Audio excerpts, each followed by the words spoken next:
Good morning. आज हम पाठ 9 पढ़ेंगे। कौन सा पाठ पढ़ेंगे? पाठ 9, सदाचार। पाठ का सार, पहले डेट डालोगे आप 29/12/2020। पाठ 9, सदाचार। प्रस्तुत पाठ में लेखक ने सदाचारी व्यक्ति के गुणों का वर्णन किया है। किसका वर्णन किया गया है? सदाचारी व्यक्ति के गुणों का। अब गुण कौन कौन से होने चाहिए? गुरुजनों का आदर करना, सत्य बोलना, किसी को कष्ट न पहुंचाना, मधुर वचन बोलना, बड़ों का आदर करना आदि ये सदाचार व्यक्ति के गुण हैं। जो व्यक्ति अपने प्रति ईमानदार होता है वह दूसरों के प्रति भी ईमानदार होता है। वह जहाँ भी रहता है प्रसन्न रहता है। अपने संपर्क में आने वाले को भी वह प्रसन्नता देता है। इसके पास सद्गुण एवं सद्व्यवहार का भंडार होता है। उसमें धैर्य एवं सहन शक्ति जैसे महान गुण होते हैं। कैसे गुण होते हैं? धैर्य और सहन शक्ति। किसी चीज को सहन करने की शक्ति उसके पास होती है। और धैर्य होता है, उतावलापन नहीं होता है। हर बात दिमाग से वह सोचता है और जवाब भी दिमाग से ही देता है। परोपकार करना उसका स्वभाव होता है। वह अपने कार्यों से सदा दूसरों का भला करता है। वह अपने कार्यों से क्या करता है? दूसरों का भला। वह अपने महान कार्यों से महापुरुष कहलाता है। वह अपने महान कार्यों से क्या कहलाता है? महान पुरुष। ऐसे ही महान पुरुष हमारे आदर्श होते हैं। अब देखो पाठ स्टार्ट। Paragraph first. मनुष्य एक सामाजिक प्राणी है। कैसा प्राणी है? सामाजिक, क्योंकि वह समाज में रहता है। समाज में रहकर वह कई तरह के काम करता है, परंतु समाज में कुछ नियम है। समाज के कुछ नियम है। नियमों के अनुकूल किया गया काम ही सदाचार कहलाता है। अब सदाचार किसे कहते हैं? तो नियमों के अनुकूल किया गया काम ही सदाचार कहलाता है। जैसे गुरुजनों का आदर करना, सत्य बोलना, सेवा करना, किसी को कष्ट न पहुंचाना, मधुर वचन बोलना, विनम्र रहना, बड़ों का आदर करना, ये सब सदाचार के नियम हैं। ये उत्तम चरित्र के गुण हैं। ये कैसे गुण हैं? उत्तम चरित्र के। जिस व्यक्ति के व्यवहार में ये गुण होते हैं वह सदाचारी कहलाता है। अब सदाचारी कौन होता है? जिसमें उत्तम चरित्र के गुण हो। ये सब गुण होने चाहिए, वही सदाचारी कहलाता है। सदाचार शब्द दो शब्दों के मेल से बना है। सत हलन प्लस आचार। सत का अर्थ होता है अच्छा और आचार का अर्थ होता है व्यवहार।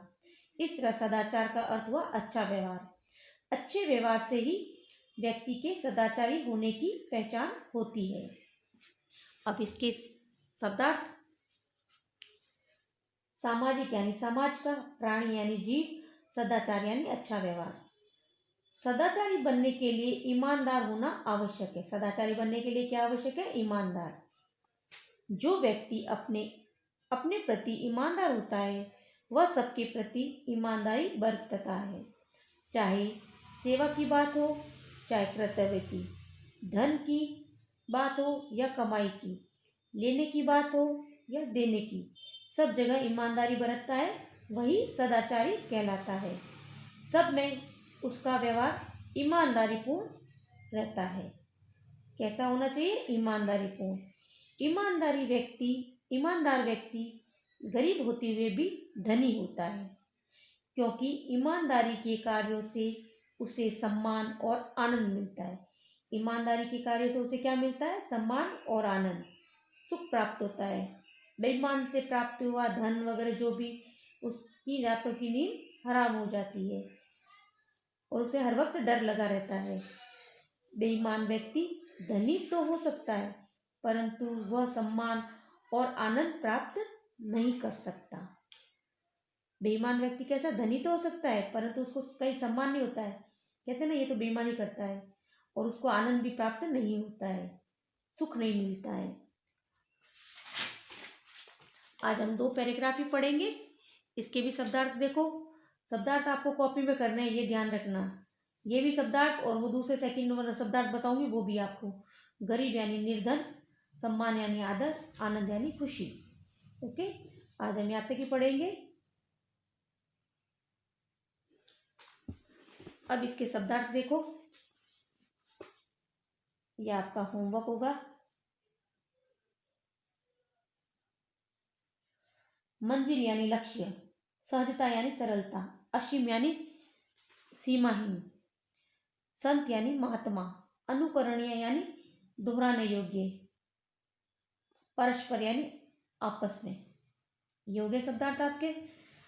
इसके अलावा आपको सही उत्तर का क्रमाक्षर छांट कर कोष्टक में लिखें।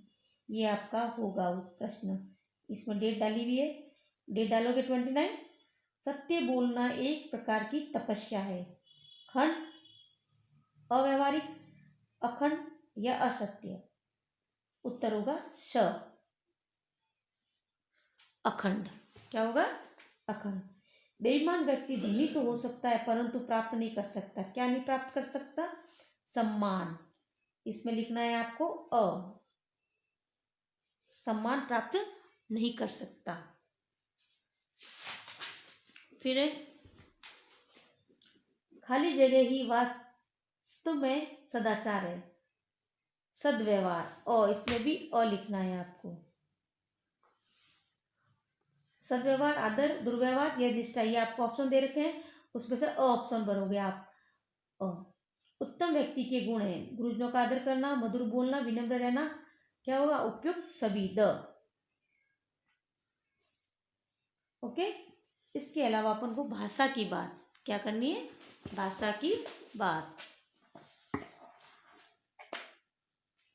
शब्दांशों और शब्दों को जोड़कर नए शब्द बनाइए और अर्थ जाने कैसे। जैसे अनु प्लस प्रेरणा, अनुप्रेरणा, अनु प्लस रूप, अनुरूप, अनु प्लस शासन, अनुशासन, पर प्लस उपकार, परोपकार, दूसरों की भलाई करने वाला, महा प्लस पुरुष, महापुरुष, महान कार्य करने वाला, बे प्लस ईमान, बेईमान, झूठा व्यक्ति, परोपकार, दूसरों की भलाई करने वाला, महापुरुष, महान कार्य करने वाला, बेईमान यानी झूठा व्यक्ति। एक ये क्वेश्चन और सेकंड क्वेश्चन, विपरीत अर्थ वाले शब्द लिखो या लिखिए। ईमानदार, बेईमान, सद्गुण, दुर्गुण, सम्मान, अपमान, निर्भय, डरपोक, सदाचार, दुराचार, अनुकूल, प्रतिकूल। एक क्वेश्चन राइट रॉन्ग वाला, एक ये और एक ये दोनों आपके होमवर्क।